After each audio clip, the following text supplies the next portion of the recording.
Il y a 60 ans, vous n'auriez pas osé prendre le siège à côté de moi. La femme a ignoré son voisin de siège et a pris le menu. Hâte de goûter au poulet frit?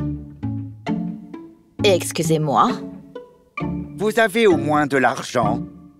Les gens comme vous sont habitués à avoir des aides sociales et des aumônes et à voler. Où est mon portefeuille? J'ai besoin d'une hôtesse de l'air tout de suite.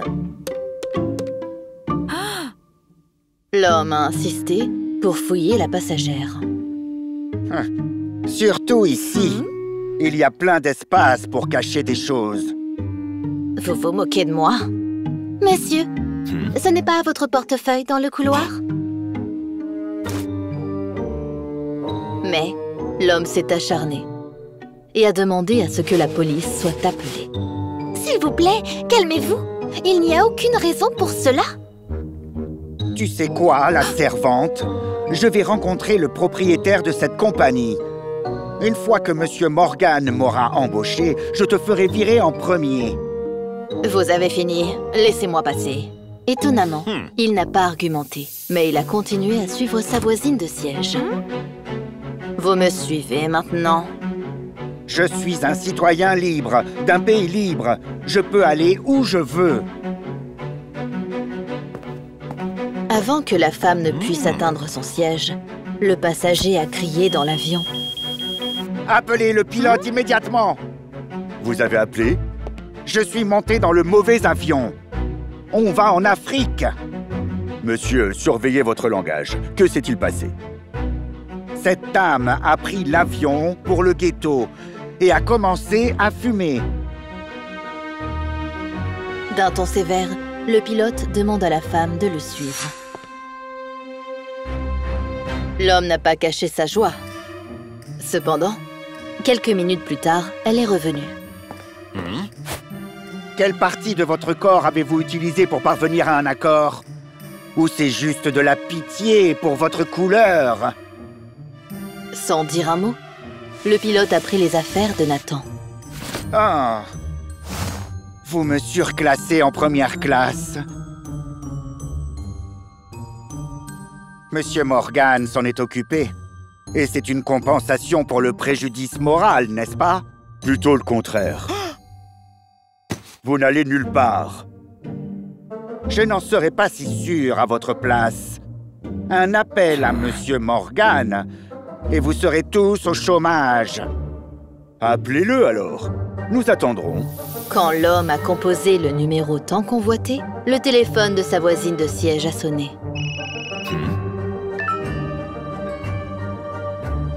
Vous l'avez volée? Je vous l'ai dit, c'est une voleuse. Vous vous trompez. Je signe simplement mes mails avec Morgan. Et vous, bien sûr, vous avez supposé que j'étais un homme. Madame, vous vous trompez complètement. Je respecte les Noirs. J'ai même un ami noir. Je suis contente pour vous. Mais vous n'avez pas obtenu le poste de RH dans ma compagnie.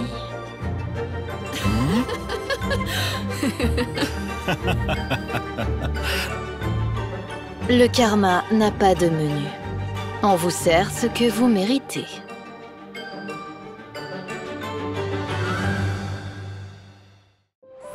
J'ai cru que mon bébé avait été confondu à la maternité. Pourtant, l'infirmière m'a assuré qu'il ne s'agissait pas d'une erreur. C'est donc ça, le cadeau que tu voulais me donner? Mon mari a insisté pour que l'on procède immédiatement à un test ADN. Alex a sorti nos albums de photos de famille et n'a trouvé aucun parent à la peau foncée.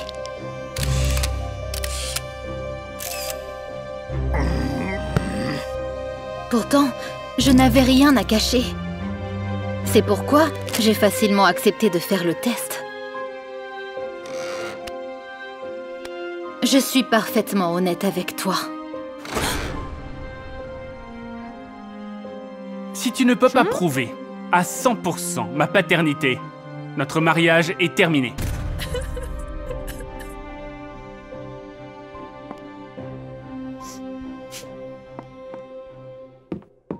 Une fois le test prêt, Alex a annoncé qu'il était le père de l'enfant. Cependant, il y avait un « mais » majeur. Il est dit ici que toi, ma chérie, tu ne peux pas être la mère biologique. Comment oses-tu penser ça, Alex?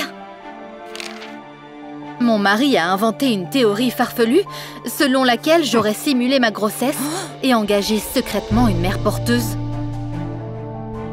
J'ai constamment payé d'énormes factures et je ne t'ai jamais surveillé. J'aurais peut-être dû le faire. Alex croyait tellement à ces absurdités qu'il a même chassé tous mes proches de l'hôpital.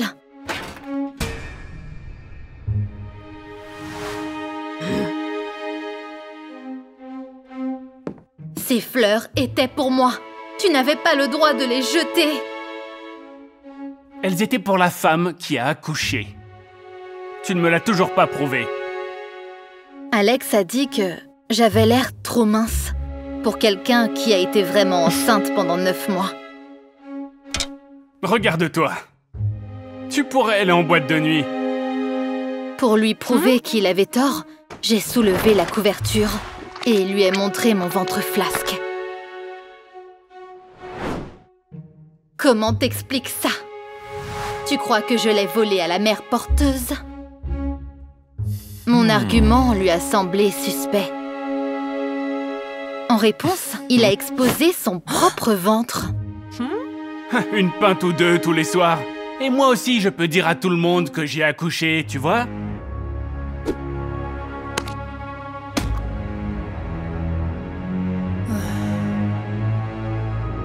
Désespérée, j'ai proposé un test simple. J'allaiterais le bébé. Si je n'avais vraiment pas eu de bébé, je n'aurais pas de lait. Alex a accepté, mais il m'a strictement prévenu qu'il me surveillerait de près pour s'assurer que je ne ferais pas semblant. Je ne veux pas que tu caches un biberon sous ta chemise. Pour éviter ça, il a soigneusement vérifié mes vêtements.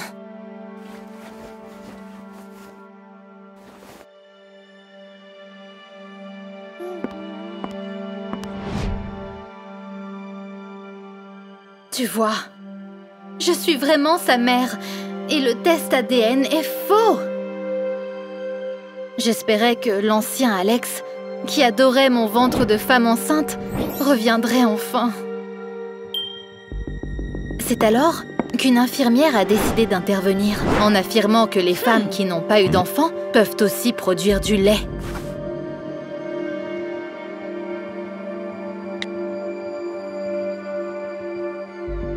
C'est un instinct maternel normal, tout comme celui des chats.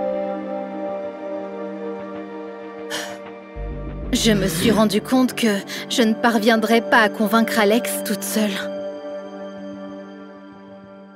J'ai donc décidé de trouver l'obstétricien qui a pratiqué l'accouchement.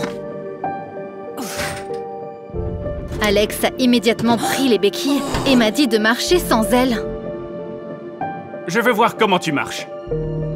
Si tu as accouché, tu pourras à peine bouger. J'étais prête à endurer n'importe quelle douleur pour prouver que j'étais la mère du bébé.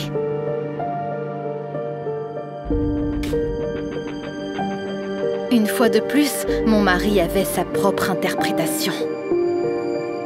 Je prends mon bébé, parce que le papier dit clairement que je suis le père.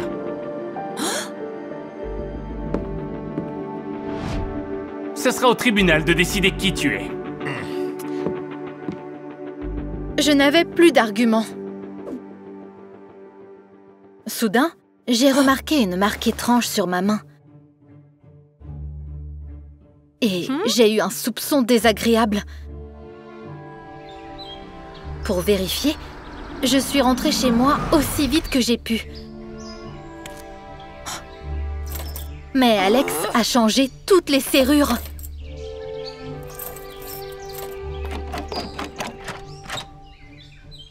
Ouvre la porte! C'est moi, Kate, la femme et la mère de notre enfant. Quand il a enfin répondu, j'ai vu l'infirmière de l'hôpital derrière lui. Que fait cette femme dans notre maison? J'ai engagé une professionnelle pour s'occuper du bébé. Parce que je ne te fais plus confiance.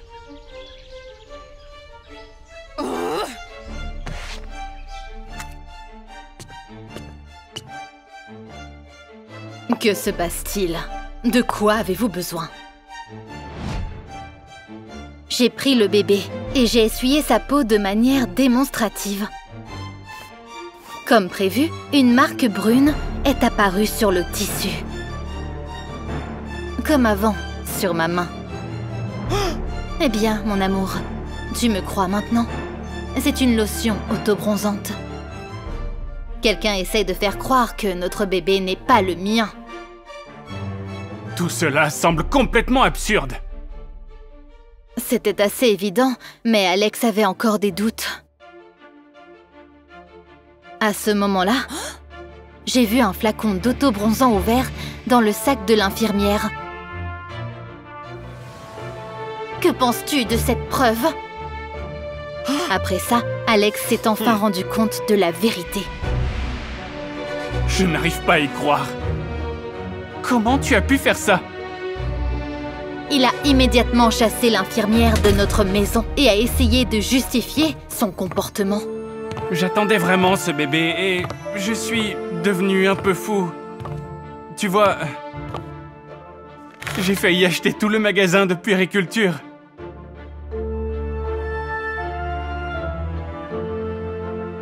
En vérifiant le reçu, j'ai trouvé un article inattendu. Un spray de bronzage. C'est là que j'ai compris pourquoi Alex refusait de m'écouter. Tous les détails du plan sournois de mon mari ont été découverts plus tard par la police. Il s'est avéré qu'Alex et l'infirmière étaient amants. Elle ne pouvait pas avoir d'enfant. Alors, elle l'a convaincu de m'utiliser. Finalement, le couple d'escrocs a été envoyé en prison. Moi, je suis restée avec mon bébé, à qui je n'avais rien à prouver. Il savait exactement qui était sa mère depuis sa naissance. La poursuite d'un faux bonheur vous laissera toujours les mains vides.